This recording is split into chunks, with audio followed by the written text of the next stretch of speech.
بسم اللہ الرحمن الرحیم۔ الصلاۃ والسلام علیک یا رسول اللہ وعلی آلک واصحابک یا حبیب اللہ۔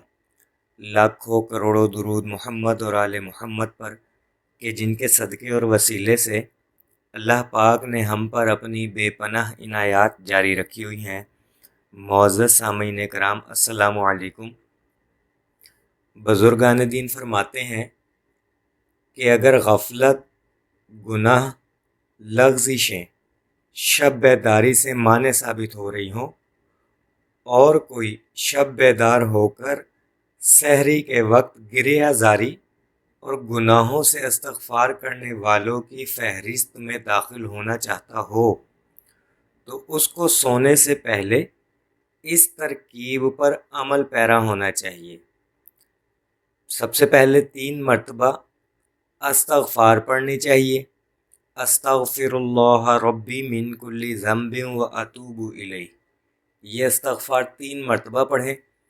پھر بسم اللہ پڑھ کر سورۃ کہف کی پہلی اور آخری 10 آیات کی تلاوت کریں۔ اس کے بعد سورۃ بقرہ کی آیت نمبر 285 مکمل پڑھے۔ پھر اس کے بعد سورۃ الکافرون پڑھے تو یقیناً اللہ پاک اس عمل کی برکت سے اسے نہ صرف وقت پر بیدار فرمائیں گے بلکہ تہجد پڑھنے کی بھی توفیق عطا فرمائیں گے، اور اپنی وسعت، نعمت، دائمی بخشش اور وسیع مہربانی سے اس کو ہمیشہ کے لیے شب بیداری کا اہل بنا دیں گے۔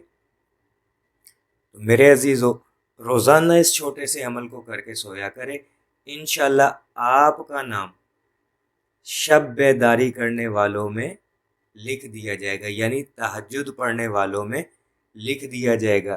یہ وہ عبادت ہے، یہ وہ نماز ہے کہ جس میں ظالم بھی دعا مانگے تو اس کی بھی دعا قبول ہو جاتی ہے۔ یہی وہ وقت ہے جب اللہ تعالیٰ آسمان دنیا پر آ کر فرماتے ہیں کہ ہے کوئی مانگنے والا جسے میں دوں، اور افسوس کہ ہم اس وقت کو غفلت میں گزار رہے ہوتے ہیں، سو کر گزار رہے ہوتے ہیں۔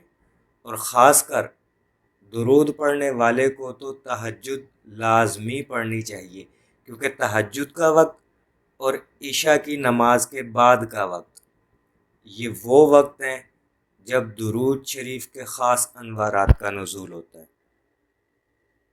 اور ان 2 وقتوں میں پڑھے گئے درود کی جو برکات نصیب ہوتی ہیں وہ صرف پڑھنے والا ہی جان سکتا ہے۔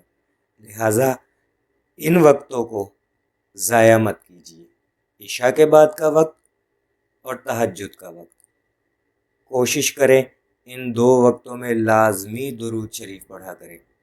دعا گو ہوں کہ اللہ پاک ہم سب کو کثرت سے درود شریف پڑھنے، پڑھوانے، لکھنے، لکھوانے اور اس کی اشاعت و تبلیغ کرنے والا بنائے۔ صلی اللہ علی محمد، صلی اللہ علی محمد، صلی اللہ علی محمد۔ السلام علیکم۔